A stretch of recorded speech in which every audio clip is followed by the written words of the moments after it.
I don't think the Mavs need that many pieces. Now, we'll segue. Hold on, we'll segue into another topic here in a second because there is something that I want to talk about that's relevant to that, and I want to get your opinion on it because I'm sure it's going to be wonderful. And I don't know if you can hear the sarcasm in my voice, but there's a topic I want to talk about here in a second. But is Luka or is Luka not? I'm not going to say the best player in the game, but he's the best player playing right now. I don't know if I can say that right now. I have to, in my opinion, he's the best player. Go ahead. I have thought about this, and I had one major question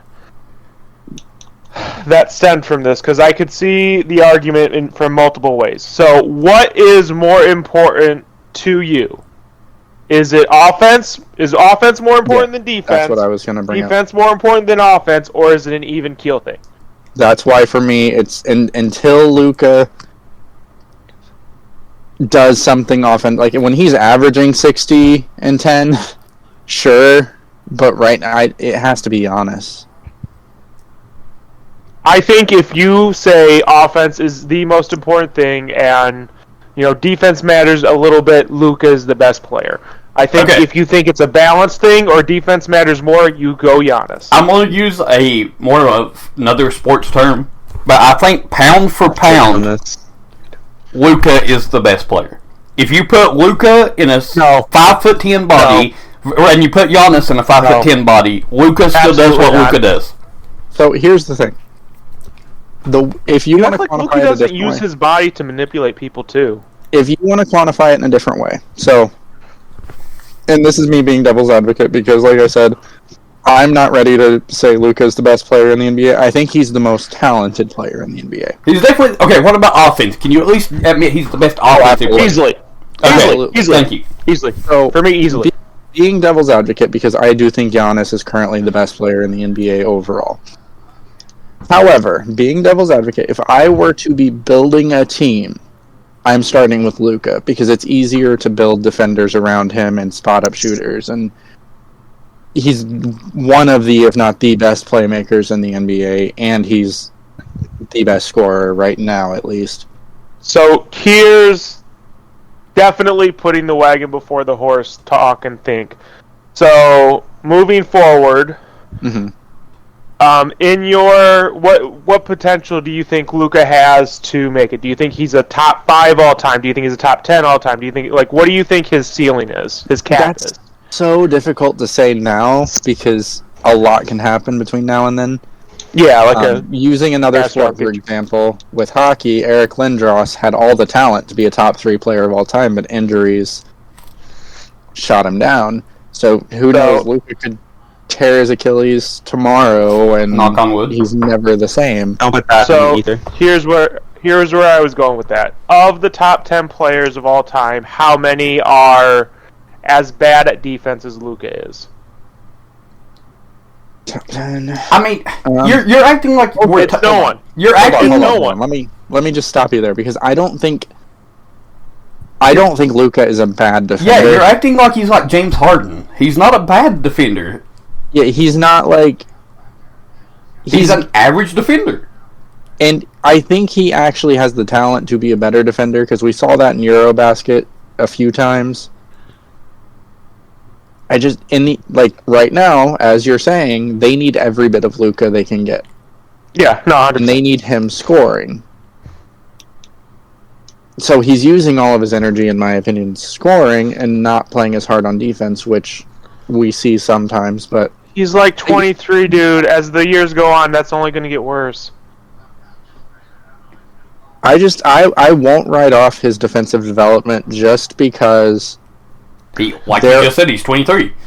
Only 23, and a lot of defense comes with learning the game at the speed it's played in the NBA, and yes, he was playing in the Euroleagues, and that is more to the speed of the NBA than the kids coming out of college, but he's still raw. He still has a lot to learn, and there are ins and outs of the game that lets you have a long career even if you slow down. And there are players that are late bloomers on defense, and like Adam and I both just said, Luka's not a horrible defender.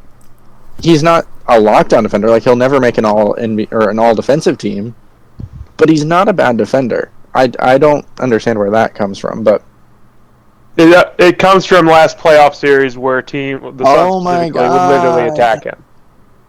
I'm just saying they literally devised a game plan to attack. So the team planned to attack the 22-year-old, and you think that's something shocking? Angelo, I understand that you're an Ohio sports fan, and the only way to enjoy Ohio sports is if you break it into little segments and only look at those little segments. But look at the bigger picture. Don't just look at one playoff series. Playoffs is where it matters. To me, that's where it matters. Playoffs is where it matters. Let me ask you a question. Is last year's playoffs going to be the only time Luka is in the playoffs for his career?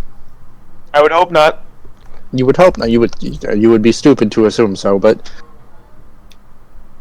let's wait until Luka's career is over before we say that he's shut down because teams attacked him. Like, that just...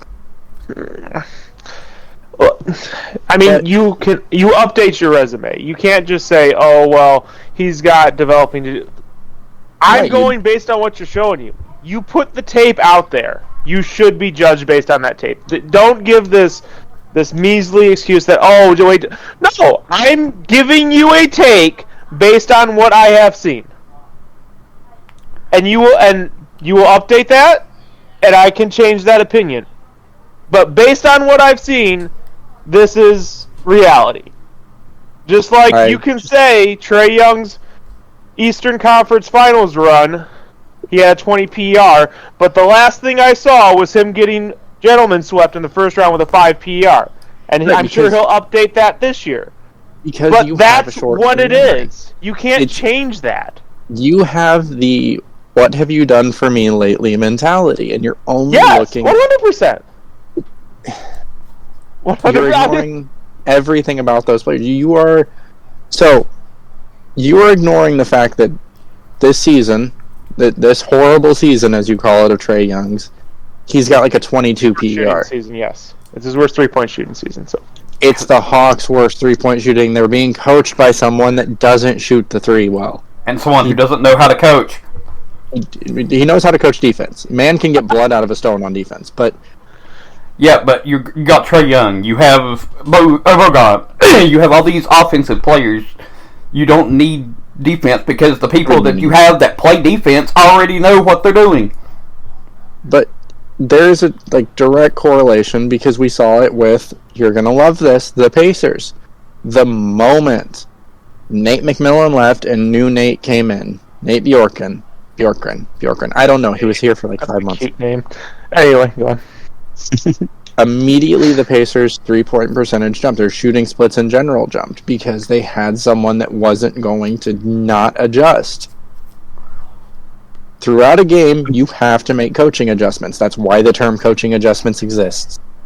Nate McMillan does not do that. If they have figured out Trae, McMillan is just going to keep doing the same thing over and over again, and you're going to blame Trae because you don't believe coaching is important. I get that, but we're seeing it in real time. There's a reason Nate McMillan teams lose and he gets fired.